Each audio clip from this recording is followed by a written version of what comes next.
Hey everyone, Thomas with For Real Movie News and Reviews, here on the Flex Network to talk with you about movies. From new releases to upcoming blockbusters to the movie news you're going to want to know about, you're tuned in to Movies on Flex.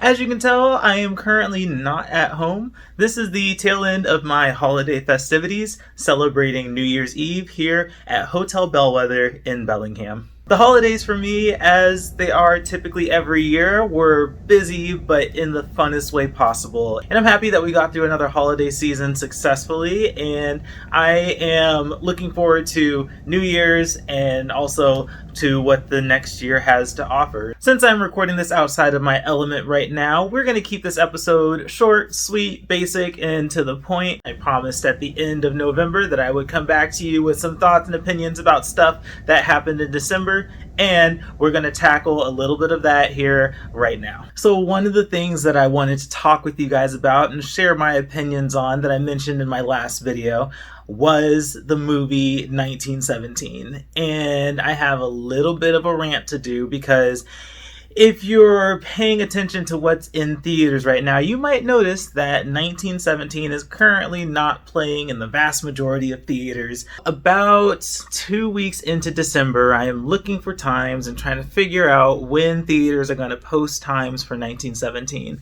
And it's at this point when I start realizing, dang it, it looks like 1917 has altered its release schedule a little bit. So instead of releasing wide on Christmas like I was expecting it to, 1917 only released limitedly, meaning it released in Los Angeles and New York a week before the end of the year in order to qualify for Oscars, and will be leaving the rest of us hanging until January 10th when it does finally release wide in theaters across the country. So as excited as I was to see that movie and share my opinions about that with you guys, I do not live in Los Angeles or New York and cannot see it until January 10th. And so it'll be a couple more weeks before I get around to it.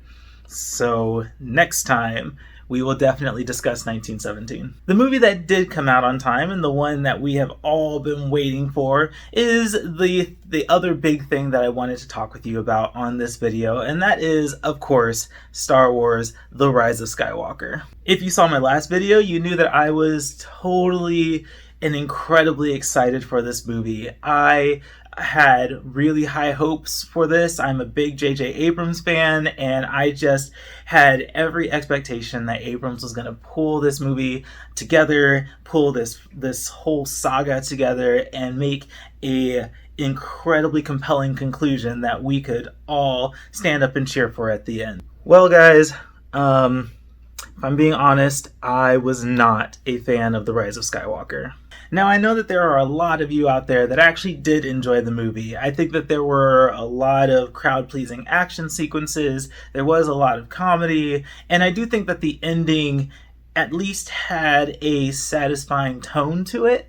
There was this level of completeness, I guess, that the film ended on in a way that could at least make it feel like the story wrapped up in a satisfying manner.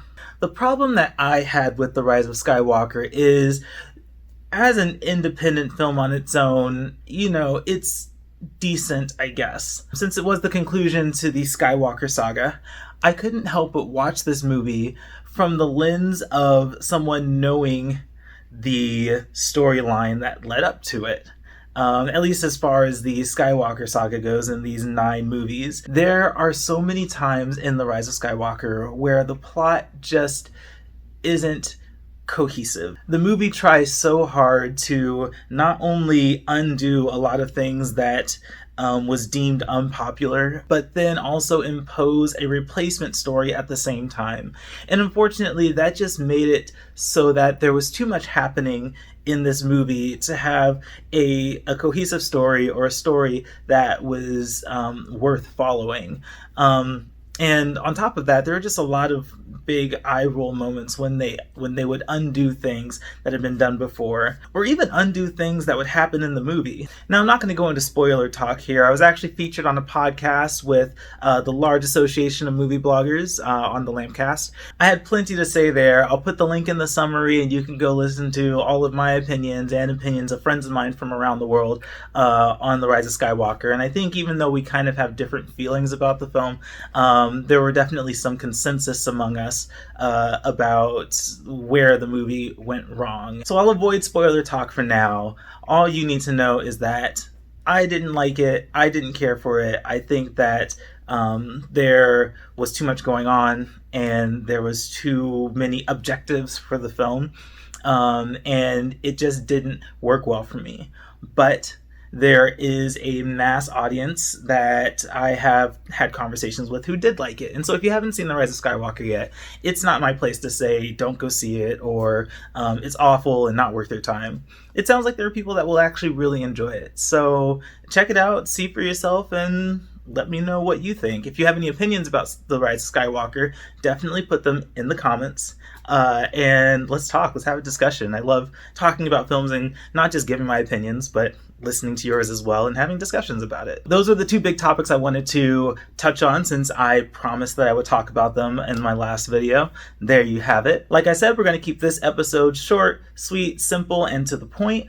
So just a couple other things to address before I wrap up. In December, a bunch of interesting trailers dropped for really high profile films. The end of the year is a great time to start promoting things that come out next year. So we got a bunch of interesting trailers to watch and analyze. The ones that stood out to me include No Time to Die, the new 007 film, Wonder Woman 1984, the Wonder Woman sequel, the new Ghostbusters movie, which looks like is a sequel as well, the video game comedy Free Guy starring Ryan Reynolds, the next Marvel film, Black Widow, and the trailer that impressed me the most and actually has me very much more interested in the movie as a blockbuster next year, the Mulan trailer. I wasn't impressed with the first trailer that came out. I thought that a lot of the main Mulan plot points were missing in that trailer, or either missing or completely replaced for some reason, and so I was a little concerned about the story of Mulan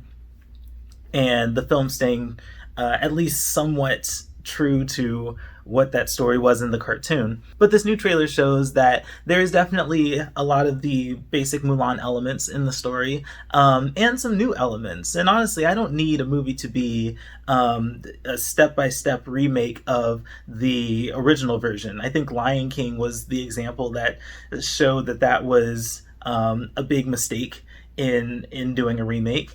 And so I like that Mulan is adding new elements like that witch character that is in all the trailers. I think that that's going to be a really cool component of the movie.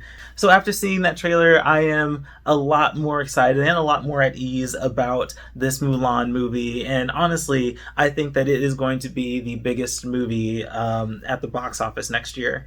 Finally, guys, don't forget the Oscar nominations come out in January. I will be keeping a close eye on which movies get nominated for what, as I do every year, because I love following the Oscars. January 13th is the date that Oscar nominations come out. I believe that's a Monday. They'll usually announce them early in the morning, and I will most likely be blogging about it. Speaking of blog, make sure that you are subscribed to my blog, For Real Movie News and Reviews. Just go to moviesforreal.net. That's For Real, spelled F-O-R-R-E-E-L. You can also follow For Real on social media, Facebook, Twitter, and Instagram, at Movies For Real. And hey, connect with me personally, guys. I'm on Twitter and Instagram, at being TSJ. And yeah, share your thoughts with me there. I'd love to get tweets from you guys, or messages, and let's talk about movies and what we're looking forward to in 2020. Finally, guys, don't forget to hit subscribe for the Flex Network. It's a really cool network of people interested in sports and entertainment, and it is so awesome to be a part of this network and to be able to broadcast from their channel. Hit subscribe, follow them, follow me, follow For Real. And guys, have a happy new year. I hope it's a wonderful and prosperous year for everyone. Until next time, guys, happy movie.